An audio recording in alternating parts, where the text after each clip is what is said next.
Today, we're doing the Porsche driving experience, where you get to drive 911s, 718s, and Taycans through a series of driving skill tests. They call them modules. It's super expensive and seems like a lot of fun. Is it worth it? Let's find out.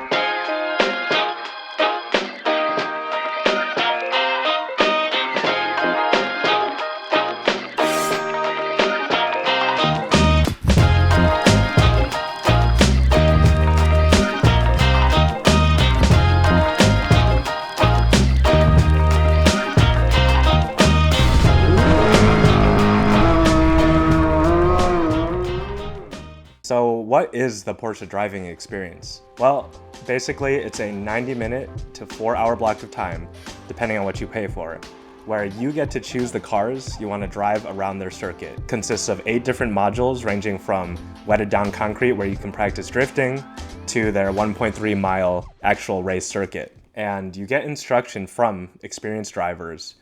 And really, you can turn this experience into whatever you want it to be. Depending on what you pay for, might not have enough time to go through all the 8 different modules, but you can tell the instructors, what do you want to learn? Do you want to learn car control? Or do you just want to have fun accelerating, a 911 down a straight? You tell them and they can customize your experience to what you want. And keep in mind, this is a totally independent review where we paid full price and did not have any special collaboration with Porsche. So I will give you, of course, my honest opinion as always. First up, we're hopping in a 718 Cayman GTS, a $100,000 car with 400 horsepower. Most Porsches look similar on the interior. They have a consistent design theme going.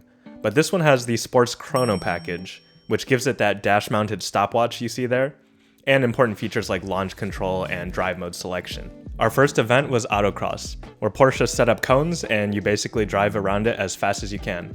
This was probably my favorite event because you can see how you improve more and more as you learn the car's ability and push it a little bit more each time. This person was taking it very easy, so let's skip ahead to someone that pushed it a little bit more. Car 1, activate launch control. 3, 2, 1, go!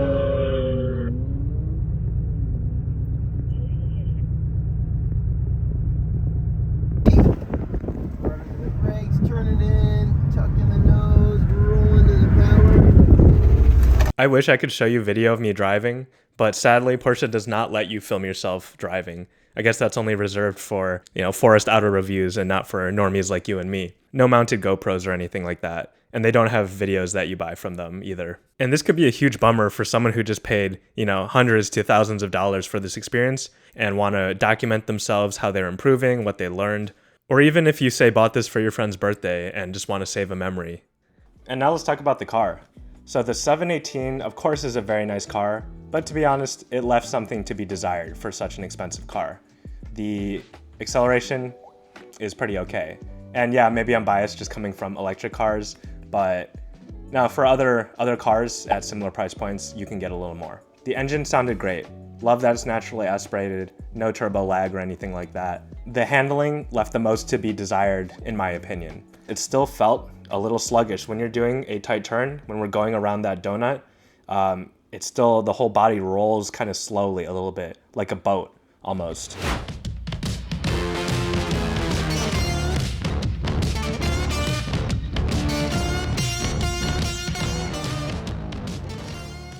One of Porsche's best modules is their wet pad. I had so much fun on this, and I think it teaches some very important car control lessons.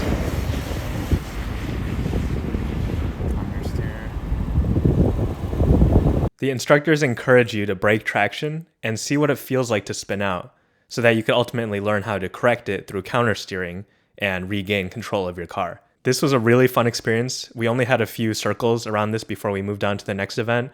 Really wish I could do it more. Where else do you get to spin out $100,000 cars learning how to drift? You slide, you're off the gas, you're on the gas, kind of hold the slide, and the front end will pull you out. Wow. There's no sponsors for this video or channel or anything like that, but if you're enjoying this video so far, please consider subscribing.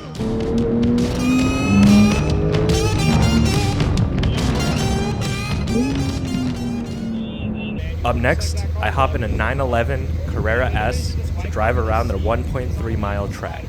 And man, Even at the base version, this car is insane. The handling, miles ahead of that of the 718. And of course, miles ahead of that of my Tesla Model 3 Performance. I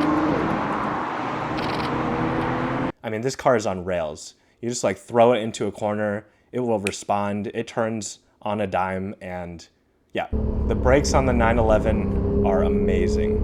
It just stops you so quick, and yeah, it's way better than that of the 718. Definitely the best car brakes I've ever experienced, and it's nice to be able to see, you know, how good a car's brakes can actually be, and how much you can really push it on the engineering side.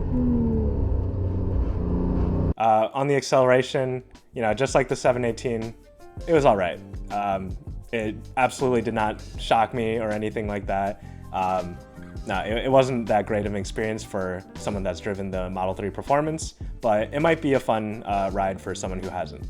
At the Los Angeles location, they have a 1.3 mile track, and it's all in a very tight space, so this track is constantly turning. It's very tight, very narrow, and not many straightaways where you're gunning top speed.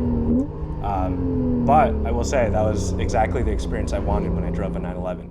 After coming from the Tesla Model 3 Performance, with its 500 horsepower, 741 Newton meters of torque, there's not many gas cars that impress me on their speed anymore. But the handling on the 911 was an absolute pleasure to get to experience, and I wouldn't have had it any other way. My favorite section of the track was this portion where you go up blind over a hill at pretty high speeds too. You have to go full pedal over that hill, and then you come over it and then have to make a few turns after. It kind of reminded me of that one hill on Laguna Seca where you have to go over the hill blind. Brake hard down the first gear, nail the first apex, open the wheel.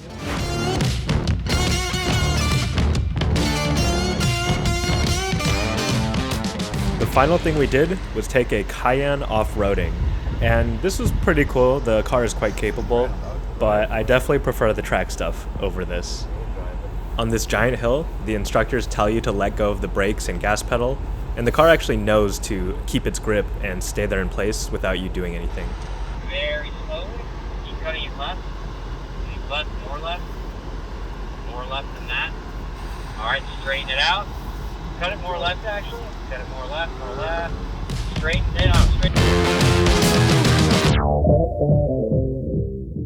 In summary, what Porsche is offering, of course, is ridiculously expensive, and to be honest, might just be a once-in-a-lifetime experience for just average people like me, or maybe like you. But what I will say is there are very few other places in the world that let you push a $100,000 car to the limit as much as you want, basically with insurance included, with instruction from an experienced driver, on a driving playground that has like 8 different modules, drift pads, off-roading, and actual racetrack. It's truly a unique and rare experience. And really, think about the alternatives. I've taken my car to the racetrack before. It was offered by Speed Ventures, and that day cost me $200. And I took full risk. I did not buy track insurance that day. But if I did, the price would have come pretty close to the Porsche driving experience. So really the truth is, motorsport is expensive as f***. That's the reality. And when you compare the Porsche driving experience to other alternatives, the price becomes less crazy than it actually seems. Don't get me wrong, this is definitely a luxury experience that most people don't get to do very often. But I will say, if you do it, you will have a great f***ing time. I hope you enjoyed this video. Please subscribe to help a small channel like mine, and I'll see you for the next one.